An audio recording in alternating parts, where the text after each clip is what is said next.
Ladies and gentlemen, we are living in seriously subversive times. Everything that we ever knew or believed about the way the world works, the way business works, the way education works, the way friendship and association works, has gone completely out of the window. And it's gone completely out of the window largely as a result of the proliferation of technologies that now allow us to be ourselves. We no longer have to be what society tells us to be. We no longer have to be what our parents have told us we need to be. We no longer have to be what our education has led us to think we have to be. Social media, particularly mobile social media, has kicked in over the past couple of years to give us a platform for discovering who we are by discovering who the people around us actually are. And if you are part of the old guard, if you're still living in the 20th century, particularly as a company or as an educational institution or as a government, you're in serious trouble because you can no longer control the way people think by feeding them messages through traditional channels. Today, the brand has become the buzz. What you say about a product is what that product is, because the inputs from marketers and from political parties and from academic institutions are only one of the inputs you have at your disposal.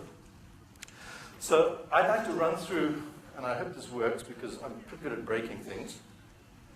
I'd like to run through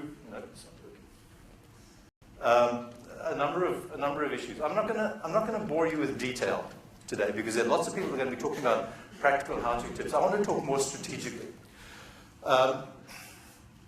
A while back, I was sitting at Cape Town Airport waiting for a plane, and I opened up Foursquare and I checked in. And I felt this amazingly irrational thrill to discover that I was now the mayor.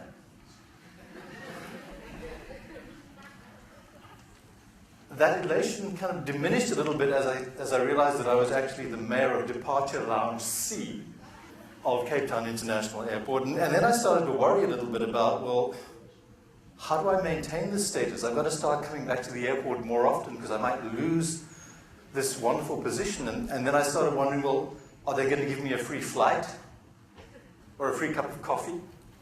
But no, unfortunately not. And soon after that, your elation starts to descend into this kind of profound sense of melancholy because you realize that this is what your life has become. The gamification of self-perception is one of the side effects of social media. And it's a marketer's dream because it makes people want to do things that they never knew they wanted to do before. But it's also a psychoanalyst's nightmare because you start to wonder what's really going on in your life and what really matters. Seeing that we're an academic institution, I thought I'd do some Blackboard stuff. There's a lot of hype in this industry. Hype, if you want to define it, is hope divided by experience. If you have a lot of hope for something and the experience fails, there's a lot of hype. If your hope isn't so great but the experience is fantastic, there's no hype whatsoever. You're actually really happy. The other thing about technology is that there's a lot of it around. The best definition of technology that I've come across is stuff that doesn't really work properly yet. We don't think of our phones as technology because we know how they work. The remote control for TV, that's still technology. And that has a lot of bearing on what was said right at the very beginning, is what are our expectations of how these things are going to work, particularly where social media is concerned. What do we want it to deliver for us, and what is it actually delivering? And as marketers, a lot of us are making huge mistakes. We think that people come to our Facebook page because they like us. I'm not going to go down that path. They come to our Facebook page because they like clicking buttons with the word like on it. And once they've done that, they never come back because they engage with our stuff on their wall, not on ours. This is a scene from Stanley Kubrick's wonderful movie, 2001, A Space Odyssey, where these mysterious monoliths appear on Earth, and by touching them, the primitive beings start to develop some kind of ability to evolve. Stanley Kubrick actually invented the iPhone. Back then, he just didn't know it. And he didn't realize, because back then everything was bigger, he just didn't realize that that's what it was going to look like. Thing is, it's not social media. We talk about social media because social media is what the advertising business wants us to think about. It's not a channel for pumping messages down. It's about socially networked communication.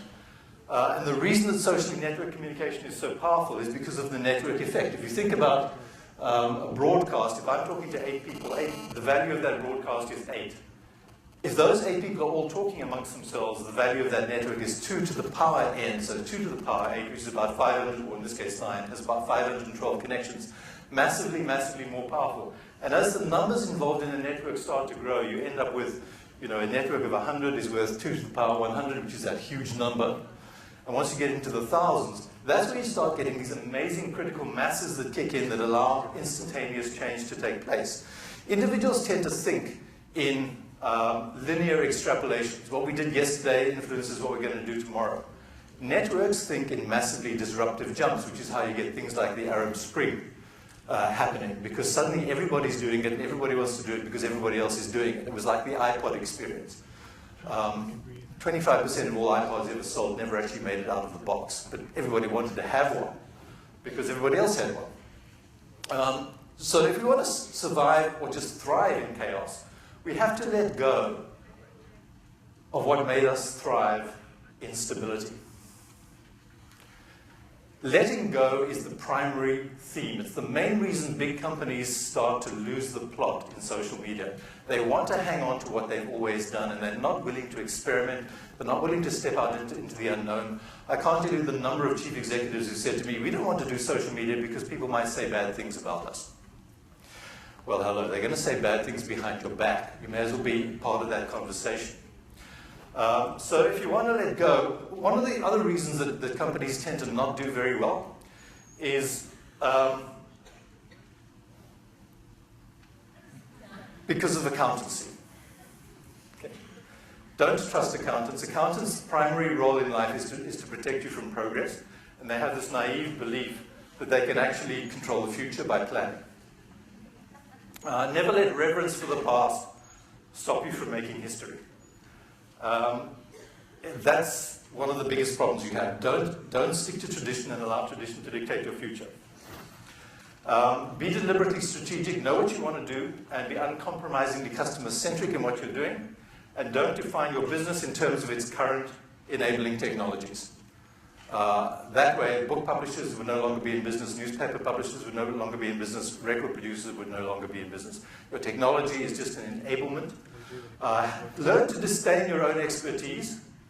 We live in an era of perishable competencies. What we knew yesterday and what we know today has no validity 6 months or a year down the line. You've got to continually learn. You've got to continually be out there working to learn. I'm going to jump through this one. To thrive in times of disruptive change, you've got to be the ones out there creating the chaos. Get out there ahead of the game. Don't ever be a follower. Learn to be curious. Constantly question your environment. Learn to be generous, or like this is even better. And learn to take risks, both as individuals and as companies. If you don't take risks, there's no point in getting out of bed in the morning. Anybody that has never made a serious mistake in their life is not worth employing, because they haven't been trying hard enough. Learn to trust women. There's some great research that's come out recently which demonstrates that a team's effectiveness varies in direct proportion to the number of women in the team. And that is now scientifically proven. There are obvious exceptions that we need to be aware of. Remember that social media success comes from adding value to your customers' processes. Do something for people and they will love you for it. And that a social network doesn't exist until people start talking. Just in closing, going mobile. Mobile social media is interactive, it's participatory, it's collaborative, it's real-time, it's location-aware, it's democratic, it's affordable, it's anonymous, more or less. And it's the most potent communication tool in history. Within 2 years, every person in Africa will be on the mobile web. What's going to happen? More importantly, what will you make happen? Will you be starting the revolution and leading the revolution, or will you be a victim of that revolution? If you get it right, you'll discover that there are a billion opportunities to simply be brilliant in this space, and I wish you all the luck in the world.